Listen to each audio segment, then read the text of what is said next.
Hello friends, આજે હું તમારા માટે લઈને આવી છું Mexican fried rice with salsa sauce.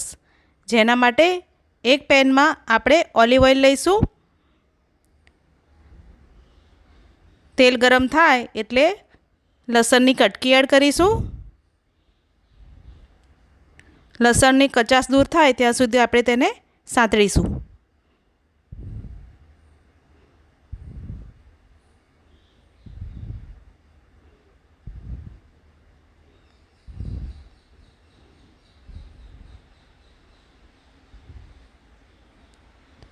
હવે આપણે તેમાં ઝીણી કટ કરેલી ડુંગળી એડ કરીશું.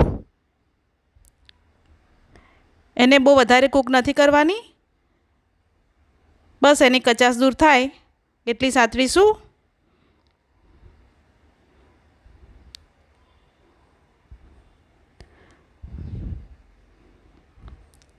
ઝીણું કટ કરેલું ગાજર મિક્સ કરી લઈશું. અને ગાજર થોડું કૂક થાય એટલે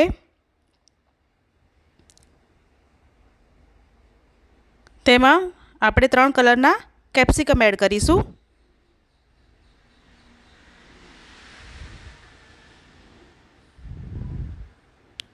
આ 3 કલરના કેપ્સિકમ લીધેલા છે, ઝીણા કટ કરેલા. મિક્સ કરી લઈશું બધું.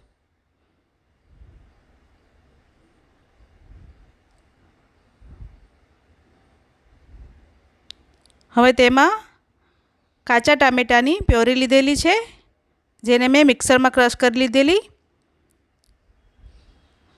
હવે તેની કચાશ દૂર થાય અને ટામેટાં સરસ રીતે ચડી જાય એટલું આપણે તેને કૂક કરીશું.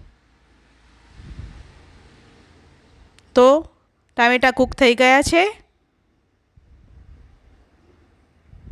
હવે આપણે તેમાં ચીલી ફ્લેક્સ, મરીનો પાવડર, ઓરેગાનો, લાલ મરચું પાવડર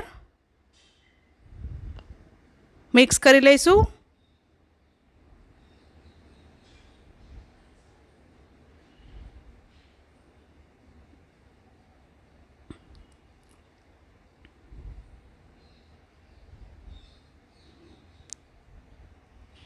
હવે આ બાફેલા રાજમા લીધેલા છે એ એડ કરીશું. બાફેલી મકાઈ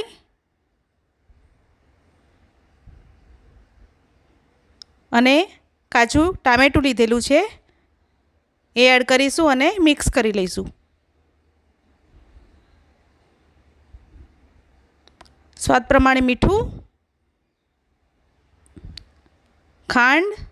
થોડી ખાંડ લીધી છે.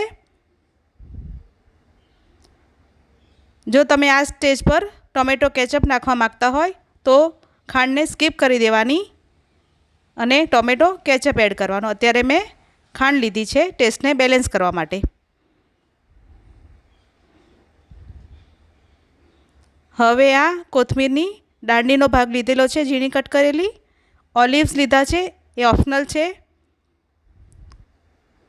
મિક્સ કરી લઈશું.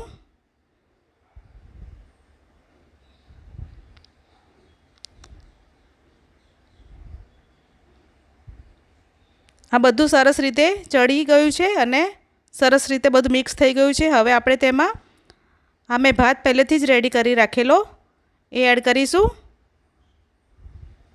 અને બધી પ્રોસેસ મેં ફાસ્ટ ગેસ પર કરી છે અને અત્યારે પણ ફાસ્ટ ગેસ રાખીને જ આપણે બધું મિક્સ કરી લઈશું.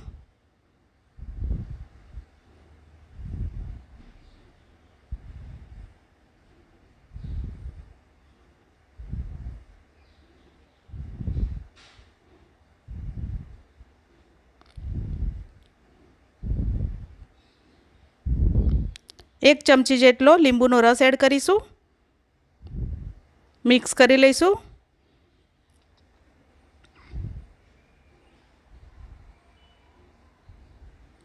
બધું એકબીજામાં ભળી જાય એટલું મિક્સ કરવાનું છે. બસ આ રેડી છે. હવે આપણે તેમાં કોથમીર એડ કરી દઈશું. તો આપણો મેક્સિકન રાઈસ તૈયાર છે. હવે આપણે સાલ્સા સોસ બનાવીશું. જેના માટે કાચા ટામેટાને અધકચરા પીસી લીધેલા છે. એની અંદર કાચી ડુંગળી, કાચા ઝીણા સમારેલા મરચાં, ટોમેટો કેચઅપ,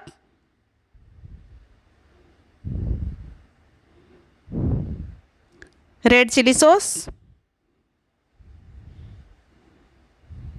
કોથમીર, સ્વાદ પ્રમાણે મીઠું, મિક્સ કરી લઈશું બધું. અને લાસ્ટમાં લીંબુનો રસ એડ કરીશું.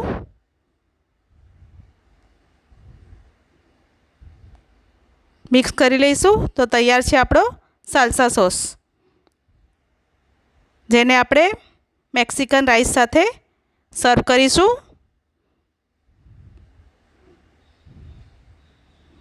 તો તૈયાર છે Mexican rice with salsa sauce.